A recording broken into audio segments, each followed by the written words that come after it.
আমি সুইডেনের স্টকহোম থেকে বলছি। আমি এখানে একটা গ্রোসারি শপে কাজ করছি এবং এটা আমাদের ফ্যামিলি বিজনেস। আমি মূলত এখানে এসেছিলাম স্টাডি কমপ্লিট করার জন্যই। আমি আসলে বাংলাদেশে প্রায় 10 বছর একটা মাল্টিন্যাশনাল কোম্পানিতে কর্মরত ছিলাম। তারপরে 2005 সালে আমি আসলে ইমিগ্রেশন ভিসা নিয়ে ইউএসএ তে চলে আসি।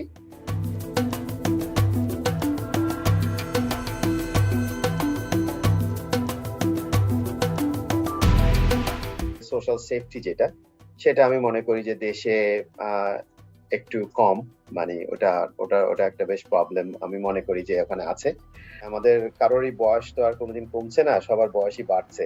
আমি চাই যে আমার যখন দরকার আমি আমার মেডিকেল সাপোর্টটা যেন আমি পেতে পারি। যেহেতু আমরা ট্যাক্স পে করি, সেটার বেনিফিট আমরা সব জায়গাতে পেয়ে থাকি।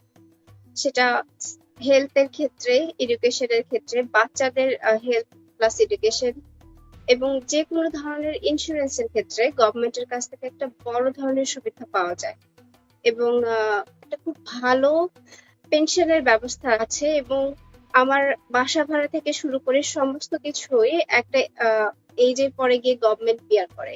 আপনি যদি মনে করেন কোথাও কোনো সমস্যাতে পড়ে যান, আপনাকে মানে আপনার সাপোর্টের জন্য আপনি জাস্ট মনে করেন যে প্রশাসনকে যদি আপনি কল করেন, খুবই অল্প সময়ের মধ্যে তারা আপনাকে অ্যাটলিস্ট রেস্কিউ করতে চলে আসবে। আইন শৃঙ্খলার দিকগুলো খুবই সিকিউর, যার জন্য আমি চিন্তা করি যে আমি একজন মেয়ে হিসাবে এখানে অনেক বেশি নিরাপদ।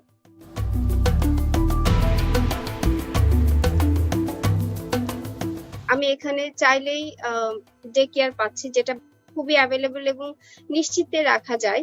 এরপর তারা যখন বড় হচ্ছে তখন তাদেরকে পড়ালেখার পাশাপাশি সব ধরনের প্র্যাকটিক্যাল কাজ, হার্ড ওয়ার্কিং হোক বা অড জব হোক, যে কোনো ধরনের সব ধরনের কাজ তাদেরকে শেখানো হচ্ছে। কাজে তারা কোথাও গিয়ে বলতে পারবে না যে না, আমি এই কাজটা পারি না। আজকে দেখেন বাংলাদেশেও থেকেও অনেকেই চিকিৎসার জন্য বহির্বিশ্বে চলে যাচ্ছে বা বিভিন্ন দেশে চলে যাচ্ছে, কারণ তারা সেফ ফিল করে না বাংলাদেশে আপনার চিকিৎসা ব্যবস্থা নেওয়ার জন্য। আমাদের দেশে হয়তো একটা সময় আমি চিন্তা করি আমি এখন নিজে জব করছি, কিন্তু কিছুদিন পরে গিয়ে আমার জবটা থাকবে না, আমার বাচ্চাদের উপর আমাকে একটা মানে ডিপেন্ড করতে হবে। এই জিনিসটা এখানে নেই।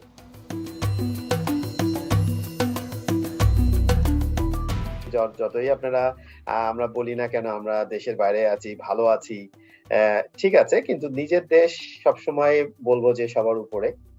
দেশ সবসময় সবার কাছে সবচেয়ে সুন্দর জায়গা, সবচেয়ে পবিত্র জায়গা। তারপরেও কিছু কিছু জায়গা, যদি আমার দেশের প্রথমত জব সেক্টরটা দুর্নীতিমুক্ত থাকতো এবং অ্যাভেলেবল থাকতো, তাহলে আমি